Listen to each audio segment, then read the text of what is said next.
ఎల్లప్పుడూ ఎస్ అన్నవరం గ్రామం ఆధ్యాత్మిక విలవేల్పుగా కొనియాడుతుందని గ్రామ ప్రజలు ఆధ్యాత్మిక చింతనతో ప్రశాంత జీవనం కొనసాగిస్తారని శ్రీ శ్రీ శ్రీ మరిడమ్మ అమ్మవారి నూతన కార్యవర్గ ప్రమాణ స్వీకారంలో మాజీ మంత్రి దాడిశెట్టి రాజా ఆకాంక్షించారు. కాకినాడ జిల్లా తుని ఎస్ అన్నవరం గ్రామంలో శ్రీ శ్రీ మరిడమ్మ అమ్మవారి ఆలయ నూతన కార్యవర్గ ప్రమాణ స్వీకారం అంగరంగ వైభవంగా జరిగింది. ఈ కార్యక్రమానికి ముఖ్య అతిథిగా విచ్చేసిన మాజీ మంత్రి దాడిశెట్టి రాజా కార్యవర్గ సభ్యులకు శుభాకాంక్షలు తెలిపారు.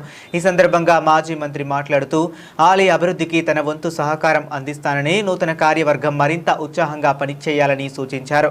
ఆలయ నూతన కమిటీ అధ్యక్షులుగా గంటా చక్కరయ్య, కార్యదర్శి దాడిశెట్టి చలపతిరావు, ఉపాధ్యక్షులు చెక్కల వెంకటరమణ, సహాయ కార్యదర్శి వంగలపూడి వీరబాబు, కోశాధికారిగా విశ్వనాథ శివ, సహాయ కోశాధికారిగా ముక్కిన మల్లేశ్వరరావు, కార్యవర్గ సభ్యులు ప్రమాణ స్వీకారం చేశారు.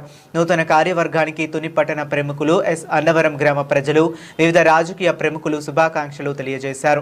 ముందుగా ఈ మరిడమ్మ కమిటీ సలహా కమిటీకి అందరికీ నమస్కారాలండి. అలాగే ఎస్ అన్నవరం గ్రామ పెద్దలకి, మన మాజీ మంత్రి వాళ్ళు దాడిశెట్టి రాజా గారికి అందరికీ పేరు పేరున నమస్కారాలు తెలియజేసుకుంటున్నాను.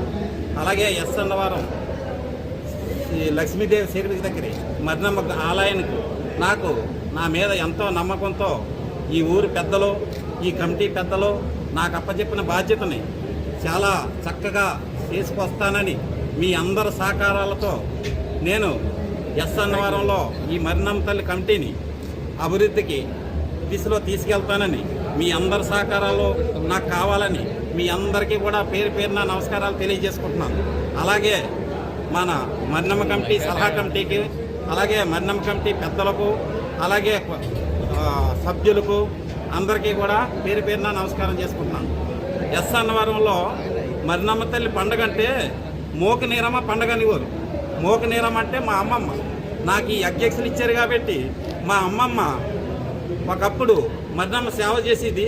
ఇప్పుడు నాకు కూడా అది ఎంతో అదృష్టంగా భావించుకుంటూ నేను ఈ సేవకి 2 సంవత్సరాలు కూడా మరిడమ్మ సేవలో పాల్గొంటానని మీ అందరికి కూడా తెలియజేస్తున్నాను. అలాగే ప్రతి విషయంలోనూ మీరందరూ కూడా నాకు సాయంగా సహకారంగా ఏ పని వచ్చినా మీరందరి సహకారంతో ముందుకు తీసుకెళ్తానని తెలియజేస్తూ